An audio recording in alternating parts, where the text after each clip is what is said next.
Hey guys, it's Maggie with Desert Moon Apothecary. Today I wanted to talk to you about a really huge subject, which is anxiety. Anxiety when you're in your teens. It's kind of one of the defining characteristics of being a teenager is having anxiety, but it's been going up and up over the years, especially with COVID and the invention of social media. We're like just way over our head here. And I don't want to get too deep into why we have anxiety, but we're not really addressing it as a society, as a culture. We're just kind of trying to like scoot by it. And it's becoming like this is a thing we have to deal with now. And so I'm here to encourage you teenagers, to take care of your own health and to empower yourself to nip it in the bud. You can do it. It doesn't take that much to make a huge difference in your life. And you don't have to wait around for the adults to come and say, okay, here's your medication, or here's your therapy, or your new school, or whatever it is. You can do it yourself. So here are my 8 steps on how to naturally relieve anxiety. The first is exercise. Now, all of these are going to be kind of obvious, but when you think about it, go and look in your life and you go, how much do I get of any of these things that I mentioned? Because as much as they're obvious, they might be too obvious that we don't even realize that we're not really doing it. So just be honest, no judgment, just take a moment to think, do I get enough exercise? Now, I'm sure a lot of you are athletes or have like major gym class situations and all of that. That's wonderful. But a lot of kids in school, especially high school, middle school, they don't necessarily have outdoor time. They don't have recess. And if you're not in a sport, then you just aren't necessarily getting enough exercise. So look into it. And it doesn't take much. Maybe you just go start with a walk every day, or, checking out YouTube with all kinds of amazing exercise, dance videos, taking up a class, whatever kind of like makes your passion fly. And you just start with like one little thing, 10 minutes a day. You'll notice a huge difference. We're meant to move our bodies. We have like the capability to do so much with our bodies, and we have forgotten that. We get in our car, we sit down, the whole thing. The second one is sleep. I mean, that seems so obvious, but again, something that teenagers need more of than they did when they were younger, or at least the same amount. It's sort of an overlooked thing. Your brain is sort of getting rearranged. So it's it's a really big deal getting enough sleep. And as well, your circadian rhythm is kind of shifted to a later time.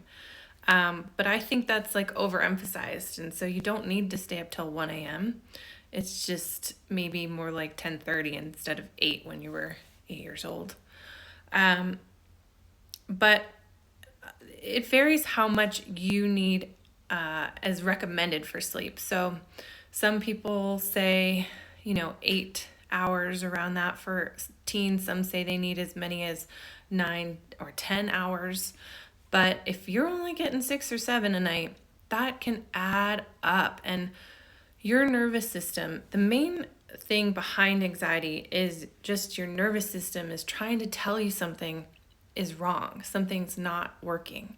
And so it may just mean you need more sleep, you're just tired, but it can translate to really bad anxiety.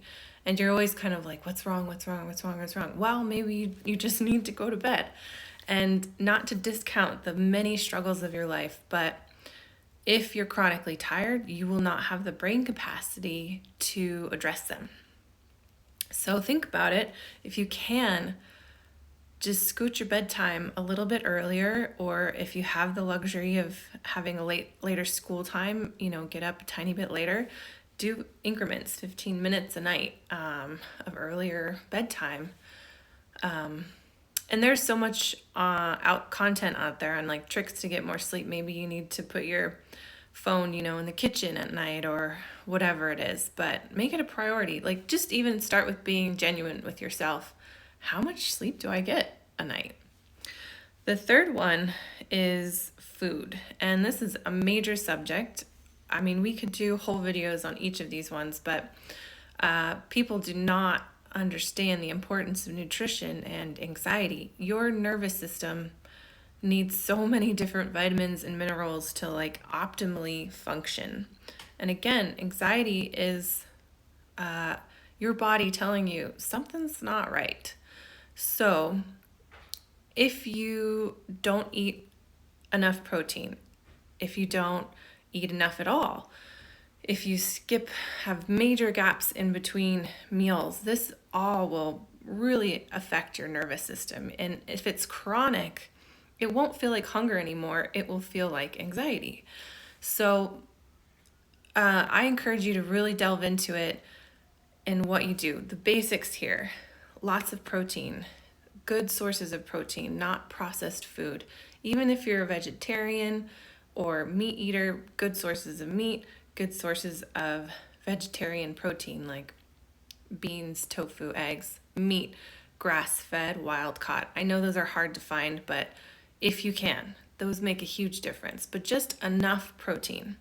And then while you're trying to like heal anxiety, try to just eat regularly. Even if you're not like, wow, I'm starving, just out of habit. Make a habit of having a snack between meals, making sure you actually eat 3 meals a day. Just eat a little bit of a healthy something throughout the day and just see how it makes you feel. Even if it's just, peanut butters, an apple, a handful of almonds, a couple of carrots, just something. If you're on the spectrum of like not really eating enough or not remembering to eat or having these long gaps. On the other side of it, perhaps you're finding yourself eating lots of food, but it's not the right kinds. And that can be things with really high in sugar or really high in hydrogenated oils. Those are death to your nervous system. Your nervous system loves good oils: avocado, coconut, ghee, olive oil, and try to avoid canola, soy, peanut, vegetable oil. Those are just death to your nervous system. So that's a lot, and just take what you can, take note of it, come back to it. But those are basics on how to try to eat healthy. And of course, if you can, cut out the sugar, lower it. It can really, those blood sugar spikes can really amp up somebody who has anxiety. The fourth tip on natural remedies for teen anxiety is being an advocate for yourself. This is a huge deal as a teenager. We grow up as children looking to our elders, and hopefully even then when we're children, we can ask for what we need and what we want. And that's not always a luxury we all have. We might not have adults in our life that listen to us. Now that you're a little bit older, you can hear from other people to say, advocate for yourself. If you don't have adults in your life who listen to you, and you say it in a kind and concise way of what you need, please keep looking for somebody who understands what you need, wants to hear what you need, wants to help you. And if you don't have that, please comment and or shoot me an email. My email address is in the description, and I will advocate for you. I will find people to advocate for you, because again, our body's telling us something when we have anxiety. Something is not right. And that could just be that nobody's listening to you. And honestly, it's an epidemic. People aren't listening to each other. It's a very special skill to have. And we haven't totally outgrown as a society that, children and teens, need to actually be fully understood and heard as an individual. They're as much of capable, full feeling people as adults are. And honestly, we don't always listen to adults either, but I just like you to know that I see you and I understand how hard it can be if there isn't someone in your life who actually is listening. So please let me know if you need that. The fifth one, which is very much related to the fourth, is finding support. If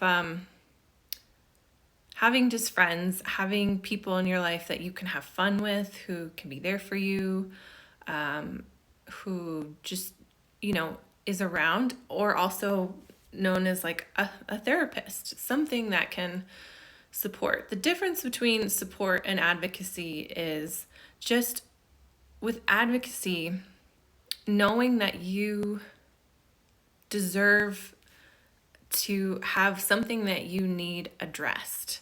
Support is just a general sense of feeling like people are around and are there for you and generally want you to do well. Advocacy is like really speaking up for yourself when something is not working or is misunderstood.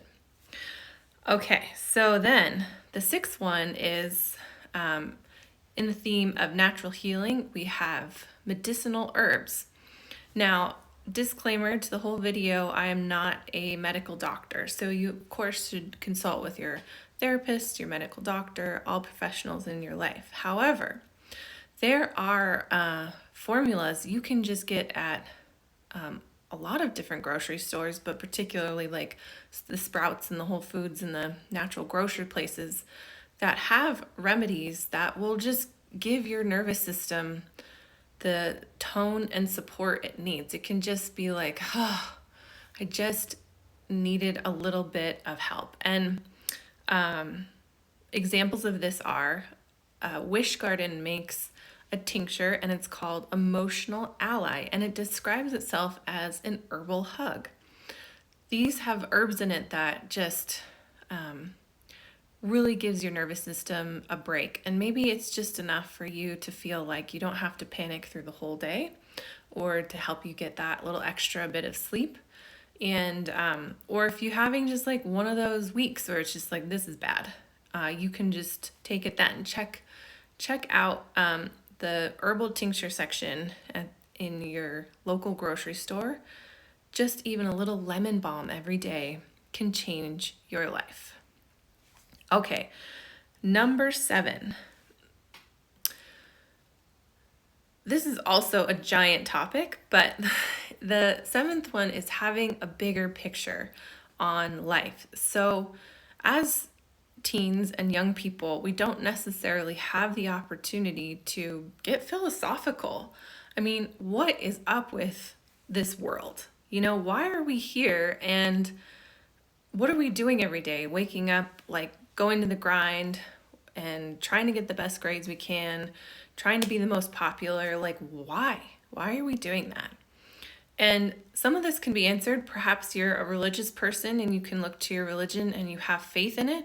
Please, when you're feeling anxiety, go to those people and say, I'm feeling anxiety, because again, your body could be telling you, I'm confused. I don't have the answers.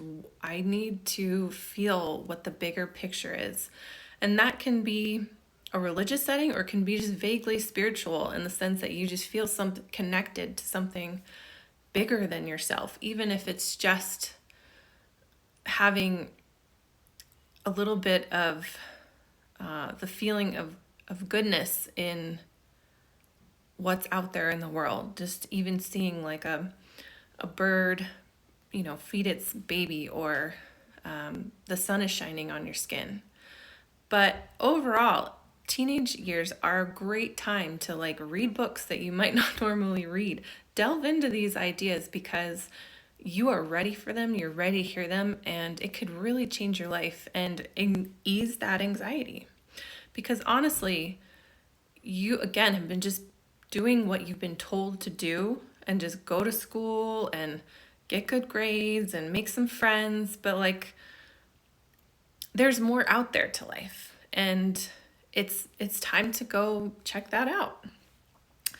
The eighth remedy for anxiety is some kind of meditation, deep breathing, somatic work. There is so much out there right now on tools to ease your nervous system. So even if it's for 3 minutes a day, if you can sit in a chair and take some deep breaths, that can reset your whole nervous system. But again, YouTube is amazing. You could look it up. There's deep breathing, there's meditation exercises, there's the Calm app. If you start doing these things on a regular basis, then your life will change. It will add up, and your nervous system will start having strength. You'll start having room for other things to come into your being and understanding, and you'll have more capacity to add in other things that you need. 3 minutes a day, tiny steps on the regular, and your life will change. You can feel better from this anxiety.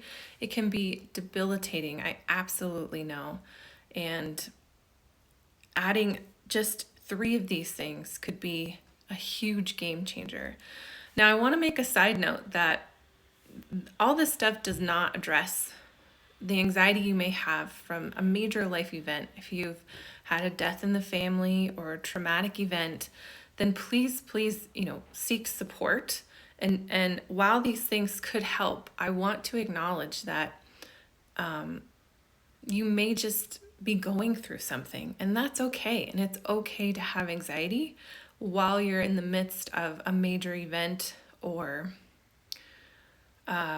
something that you don't necessarily deal with every day or every year even, and that can be a major thing. You don't need to just medicate it. You just find support so that you can go through whatever it is, the grief, the trauma, with somebody who really knows how to do this.